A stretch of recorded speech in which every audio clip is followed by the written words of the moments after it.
Virginia smoke. OVS, Old Virginia smoke.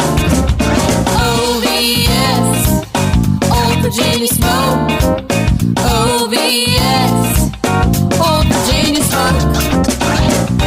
Old Virginia. My name is Luke Darnell, Pitmaster of Old Virginia Smoke Barbecue, and I'm here to tell you about my new online class available at barbecuechamps.com. This is a 100% tell-all competition barbecue class from yours truly, available online. It is a masterclass with 34 high-definition tell-all online competition barbecue videos that can be watched anytime, and they do not expire. They are packed full of pro tips, techniques, and recipes that will show you how to take your barbecue to the next level. These 34 barbecue cooking videos total 7 hours and will show you everything that you need to take your competition cooking to a level that you never thought was possible. We've already heard from several teams that have bought our classes and have already seen success and gotten their first calls. So this is something that brings me a lot of joy in sharing my knowledge and seeing people be successful with it. So are you ready to take your competition and backyard cooking to the next level? What are you waiting for? Just go ahead and go to barbecuechamps.com and find Luke Darnell, Old Virginia Smoke. We hope you learn a lot and enjoy these videos and have as much fun cooking these recipes as we had making them.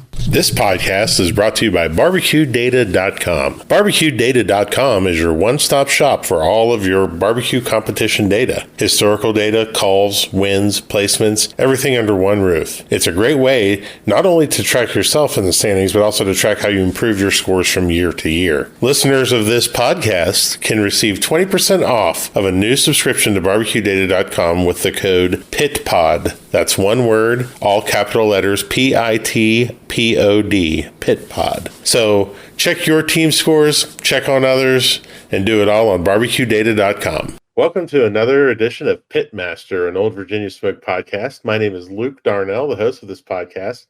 And today we have with us Brad Cox from local Yokels, who recently won the KCBS World Invitational Open Contest. How you doing, Brad? I'm doing great this morning. How are you, Luke? I'm good. I think we've both been through a little bit of a whirlwind in terms of barbecue slash family stuff here in the past couple of weeks. So, but first of all, congratulations on your huge win down in Lebanon, Tennessee. Thank you. It was really surreal for me and my family, and it's one of the moments you'll never forget. You know, the people hugging you, and I don't know. It was just unless you've experienced it, it's there's nothing like it.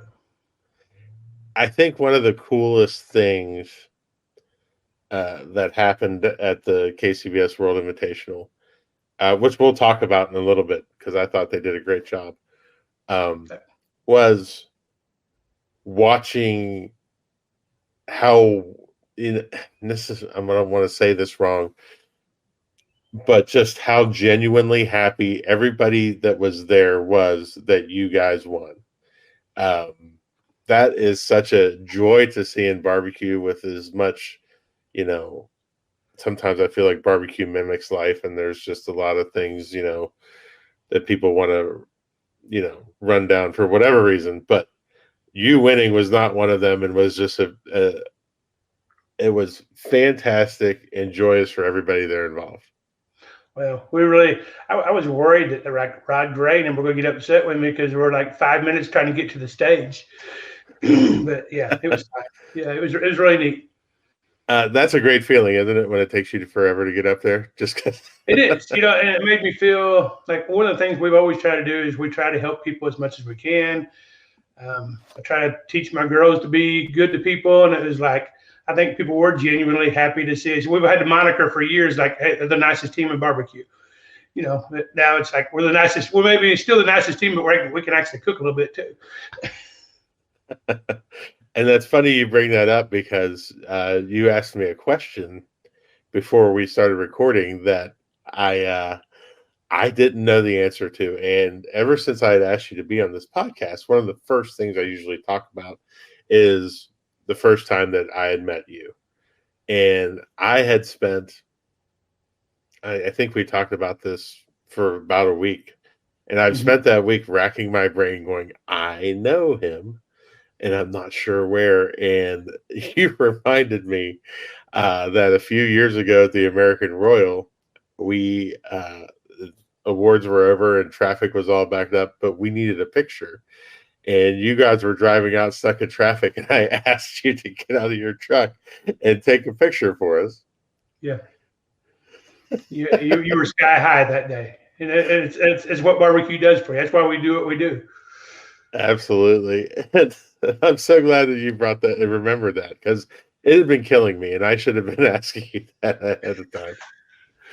Well, that's good, though. That was a neat little antidote to this whole thing. Absolutely. So I thought that was my first time ever cooking the KCBS World Invitational, and Yeah. I thought that the location was fantastic, that the volunteers were fantastic, and the staff was fantastic. Did you get that same feeling from that event? Absolutely. I had a feeling we usually go there for the smoke on the shores, and Okay. Eric and I mean they do a tremendous job. So I knew they were up to the task, and I thought the KCBS reps. I mean, there was never any time where I didn't have any kind of question that I had was answered immediately. The facilities were great. We had from bathrooms to shower houses to power to flat areas, meeting places, awards. I mean, areas. It was. Actually, the awards kind of reminded me of like at the Jack, I mean, it was a great venue for awards. I mean, I thought it was amazing.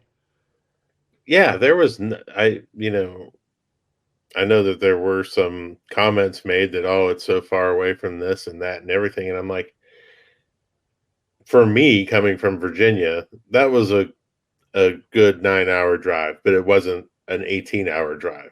So Yeah, I thought it was pretty it's about centrally 4 located hour. for everybody. Yeah, Yeah, it's 4 about hours. 4 hours. Like when we went to Oklahoma, and Oklahoma was a great venue too. That was a great place. We enjoyed it.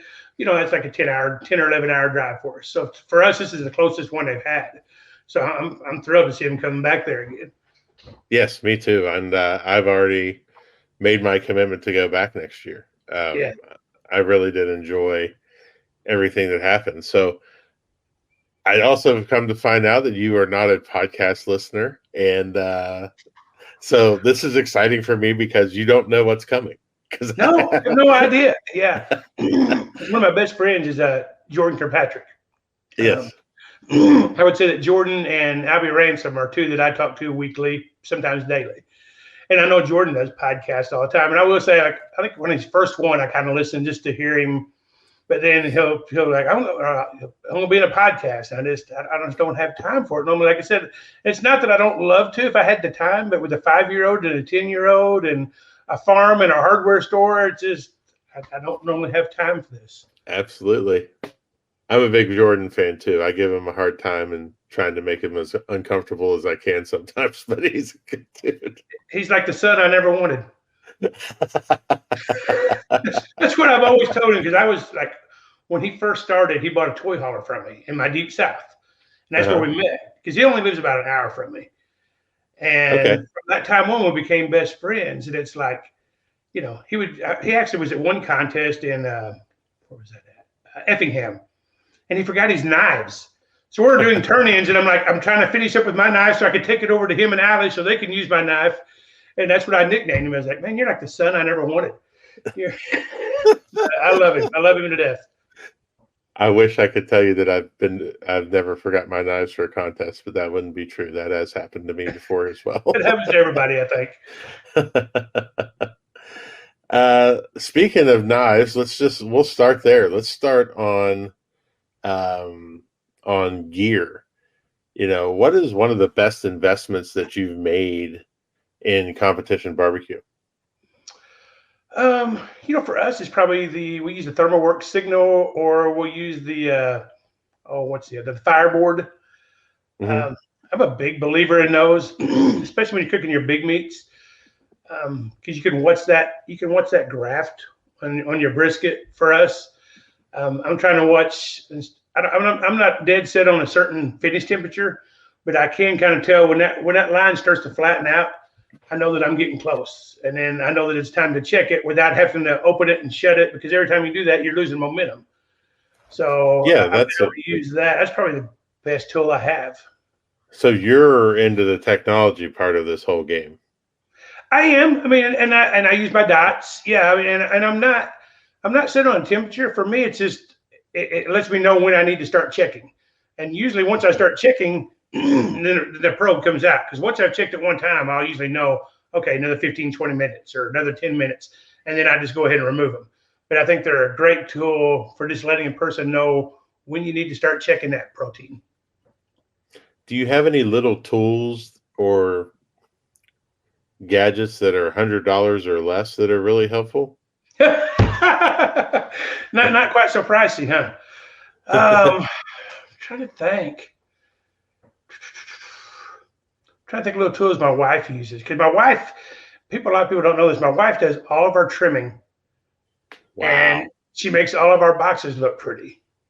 So, I mean, for one thing we kind of use, and it sounds silly, is a turkey baster, just a cheap turkey baster. Mhm. After you get your chicken out of the butter bath, we usually like to soak up some of those, pull up some of the fluids, and put them over the chicken before we cover it in the foil.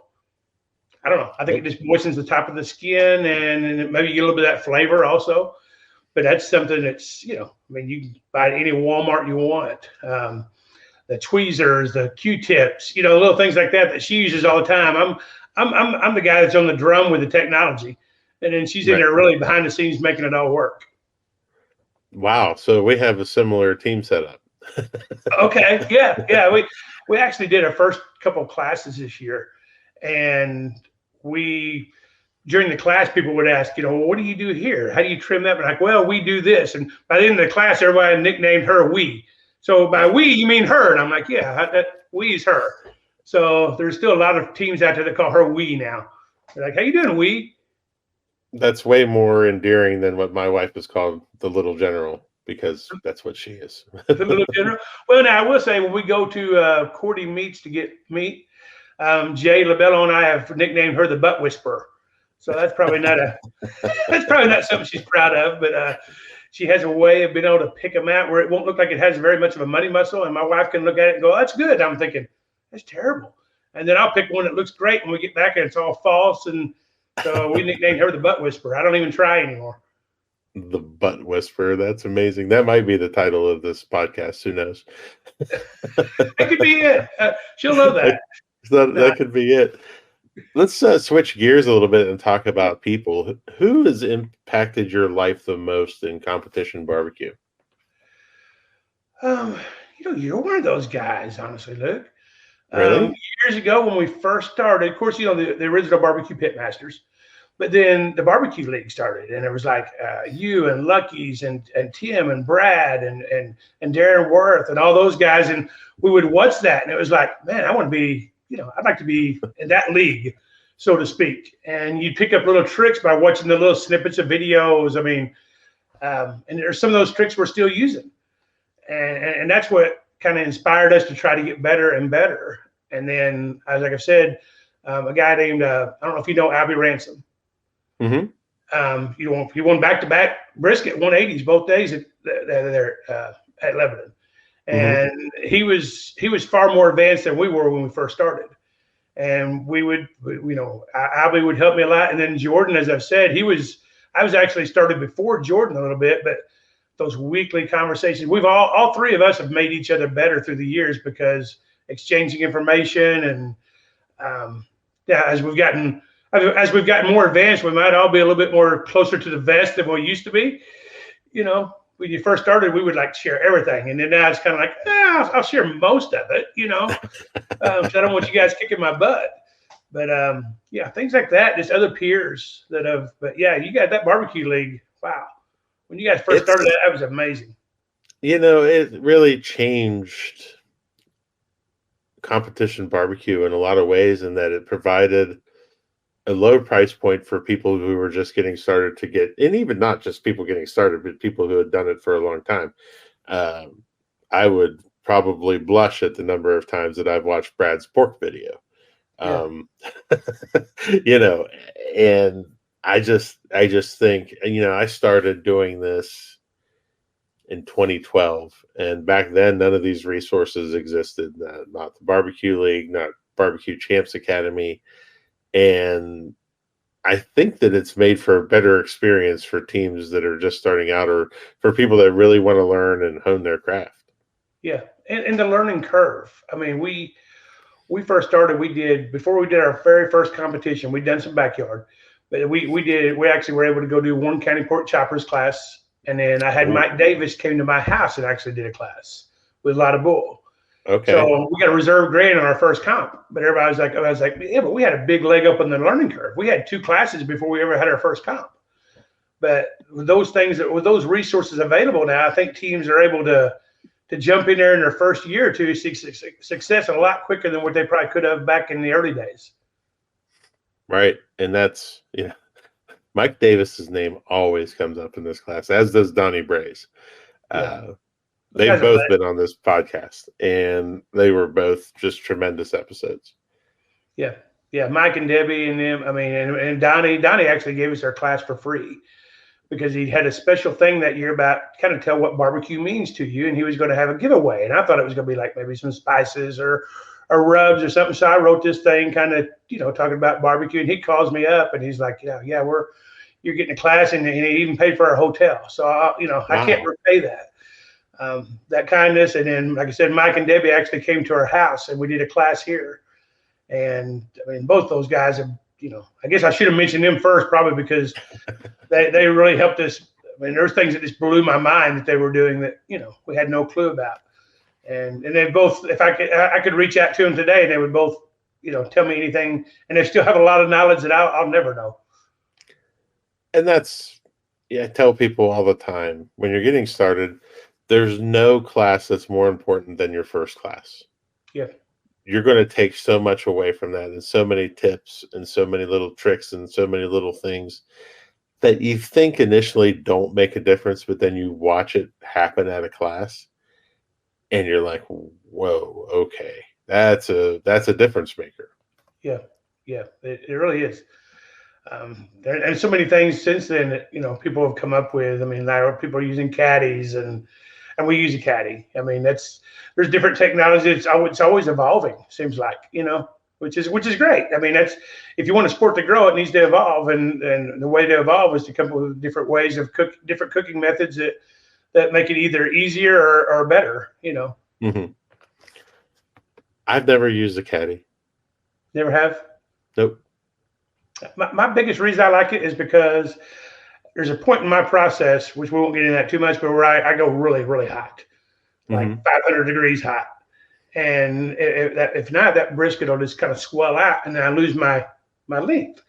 So I have less room to get my slices. So by keeping that caddy, at least through that portion of my cook, it allows it to just kind of go up, but I keep my same length. And then once that portion's over, then I normally take it out of the caddy. Huh. One of these days, I'm going to give this a shot when I'm here at the house and see how it goes. I have one. I've never used it. Yeah. I tried it when they first came out. I tried them, and then I didn't like the feel of it. I was like, I just don't like the feel, because I was trying to keep it in the caddy the entire time. And then a couple of years later, I kind of revisited it, and I was like, wait, what if I just used it for this portion? And that's what I started doing. Then it kind of helped hold its shape and kept its length. And then I started, okay, now it's part of my process. Yeah. Yeah. Do you have any habits, rituals, or superstitions or routines that you have to do when you're at a contest? We do. Have you not? You see, you haven't been. Well, Luke, we're going to have to get you in on that next time. Okay. Notice my wife is from the Philippines. Yes. Right? Okay. You've heard of lumpia? Yes. Okay. You'll see on the back of our trailer, it's written on there, Lucky Lumpia is the voodoo that we do. Usually when she starts cooking lumpia, there'll be a steady stream of people coming to our trailer to pick up their lumpia. It's our lucky lumpia. And we'll normally do like a toast with the lumpia or whatever. It started out early, instead of like a lot of people go to Mexican or something like that. Ours is the lucky lumpia. Yeah, that's our superstition, I guess. And I think it's not so much a superstition. Everybody just loves her lumpia. She's a phenomenal cook, and everybody comes over and gets lumpia. That's fantastic. I'm starting to wonder if I should have had her on instead of you. I think maybe you should have, Luke. That's what most people, once people meet us, they normally say, yeah, okay, they're the real. I'm just the eye candy, Luke. I'm just the eye candy. I say that all the time too, Brad. I just light a fire. That's all I do. That's it. I just cook the meat. She does all the behind. I come up with all the recipes, seasonings, injections. I'm the flavor guy and the cook guy. But then, everything else is all her. I mean, I'd be lost without her. I'd hate to. I think if me and you probably both did a contest together, we'd be in trouble. Oh, yeah, I'd be lost. I've done it. I've done it recently, and the weekend before the World Championships, I cooked. Not necessarily by myself. I had Walt from Rocky Top there with me to run my boxes, but I mean, I had to do all the boxing and the cleaning and all that stuff, and I think it's good for me to do every once in a while, just sort of as a reminder as how important Kim is when she's in there. Yeah, and the details that she pays attention to that my dumbass does not. So that's exactly right. Yep. She, I couldn't do it without her. And I'm like, when we did those classes, like I said, I was so proud of her because being from another country, and yet she was able to stand up in front of everybody and answer questions. And I was like, that's amazing to me, really. That's great. I'm married up. I'll say that. I'm married up. We all did, bud. We all did. That's right. Do you have any other superstitions or anything that you do? I don't know. I normally wear there's a lot of silly things, right now it's a 3/4 inch socket in my pocket. Really? Yeah. when we were at Louisville earlier this year, we got a GC. Well, Albie Ransomman borrowed my socket to bring his jack up, his leveling jack up. Well, on the way to awards, he hands it to me. And I put it in my pocket. I'm like, if we GC this, I'm probably going to have to carry this socket in with me for the next. So we GC'd it. So the first day of Lebanon, that socket was in my pocket. I was like, hey. Wow. Yeah. So, but unfortunately, it was in my pocket the second day too, and it didn't work. So we'll probably just put it back in the tool set now. It probably has a limit as to how much luck it's going to give you. Probably an expiration date on that. Anything like that. Sometimes there'll be a pair of shoes, or I think everybody does that, don't we? It's surprising to me how many people say that they don't. Really? Yeah. I mean, I have 10 million things. I could spend an hour just on this question with myself in terms of things that have to happen. And if they don't happen, like, I'll legitimately get angry. And it's, it's stupid, but I'm a firm believer that if you think that it helps, then it helps because it changes your mind and gets your brain in the right place. So, well, one of mine too is my girls, and they told me that on the second day. I normally every time right before when they start awards, I'll turn to my girls. And I'm like, "Who's the best cook in the whole world?" And they're like, "Daddy," and I'm like, "Well, then I've already won." It doesn't matter what they say, I've already won. But I forgot to do it on day 2, and afterwards, my 5-year-old reminded me. She goes, "Daddy, you didn't ask us who was the best cook in the whole world." And I'm like, "Golly, I blew it." See, you're just a ray of sunshine. Like one of the things that I say every time is we have a rule in the trailer that the box never goes downstairs. Somebody goes down the stairs, you hand the box to them. Yes, we do that. And every time I hand Kim the box, I look at her and I say, make good choices. Like, don't do something crazy or anything. She's like, but yours is like full of love and joy, and mine is full of angst and worry. Well, and I think we have. I mean, I'm not nearly as nice as some people like to think. Like Wes Garrett was beside us, and he was like, "Yeah, you're the guy that'll beat you, and you'll be praying for us the whole time." And I wish I was that much of a saint. I think some people think that I am, but we're not all the time. That's for sure. Wes Garrett has not been on this podcast, but he will be a guest very soon. That would be a great guest, I would imagine. He was my neighbor. Well, this was the past 2 weeks in Tennessee was the first time that he and I really spent any time together. So we had a good time. Yeah, you guys were next door to me when you guys had a little bit of a wild night Wednesday night. Maybe. Yeah, maybe. I can remember Jordan coming to my trailer, and Jordan, he must have had a few that night also, because he comes to my trailer and just opens up the door and he's like, "Brad, okay, I got money on you, bud. I got money on you." He said, I already called it. You're 7-Eleven. 7-Eleven. You're going to win this thing. And I was like, "What are you talking about?" So I think he willed that whole thing into happen. He kept telling everybody all weekend that I was going to win. Hey, game knows game, buddy. Game knows game. I guess that's it. It was, he's funny. And Jordan doesn't drink very much anymore, but when he does, usually it's like Wednesday or Thursday night at the Royal, and that's normally about the only time of the year he does. But I think he made an exception that night with you guys. We had a good time. Yeah, let's just leave it at that. Yeah. There's no video evidence, right? Look. No, not at all.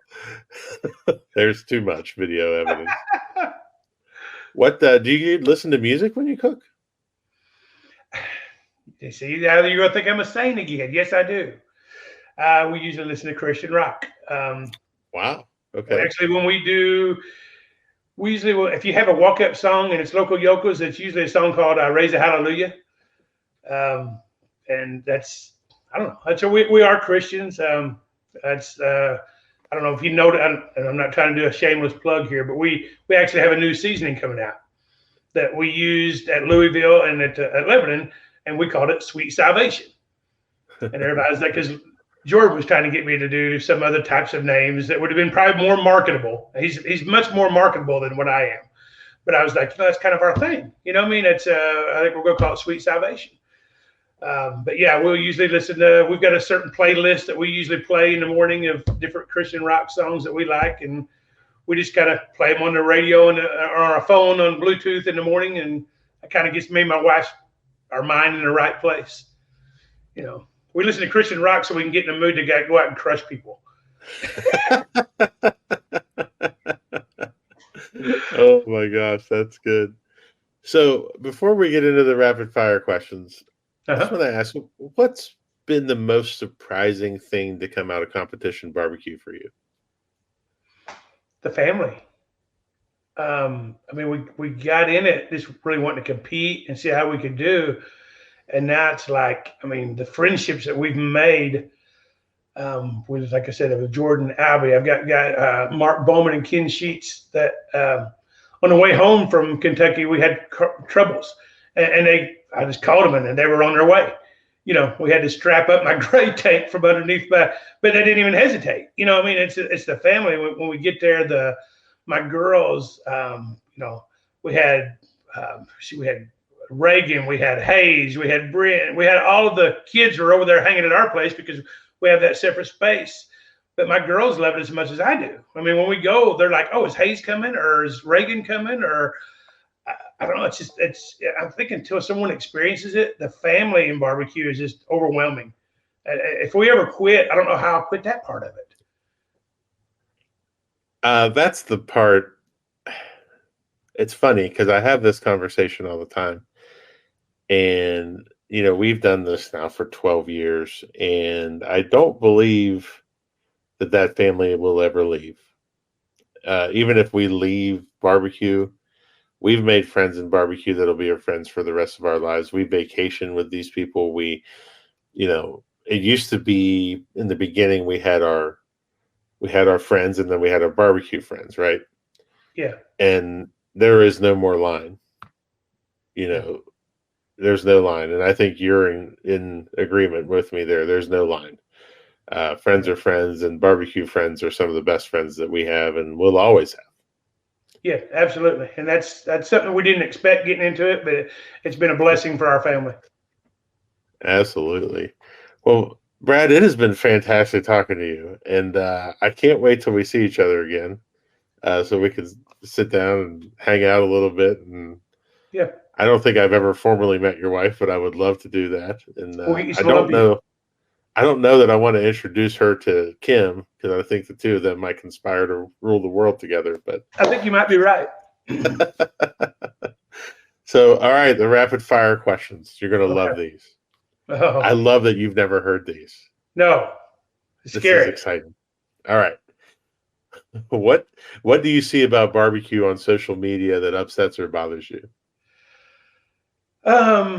One thing is that all they show, like on these shows, is like the 922 shot, which I go to the 922 shot. Don't get me wrong, but why don't they show Cook's Church? I don't know. That's something. It's like I'd like to see that part of barbecue. there's both sides of that. And like I said, I love going to the 922 shot. I always have apple juice, but I love going to it. But why can't we show Cook's Church? I don't know. Maybe I am as saintly as they say. I don't know. Maybe you are. I don't think so. What is one of your favorite pre, during, or post competition meals?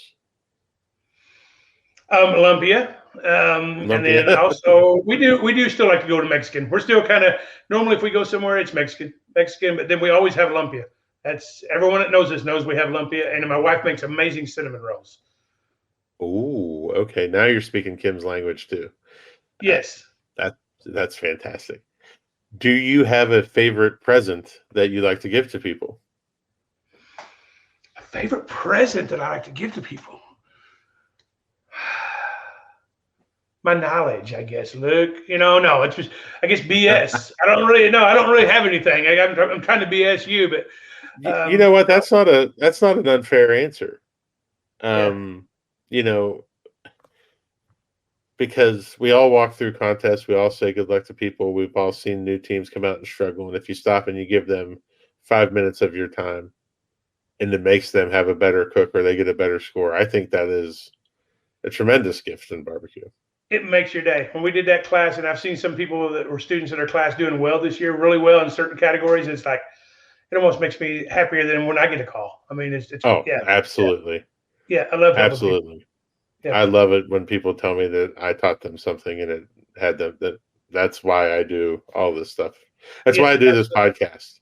Yeah. There hasn't been one podcast where I haven't learned something. Yeah. Even today, I learned something. I got to buy a turkey baster. Yeah. So there we go. All right. Last question. If we could have a giant billboard anywhere with anything on it that's getting a message out to millions of billions of people, what could it be? What would it say and why? Oh, gosh. See, you're trying to turn me into a saint again. Gee. I mean, it sounds, I'm being saintly here again. To me, it's like there's one song we like. It's like, only Jesus. I don't care if you remember anything I've done barbecue wise.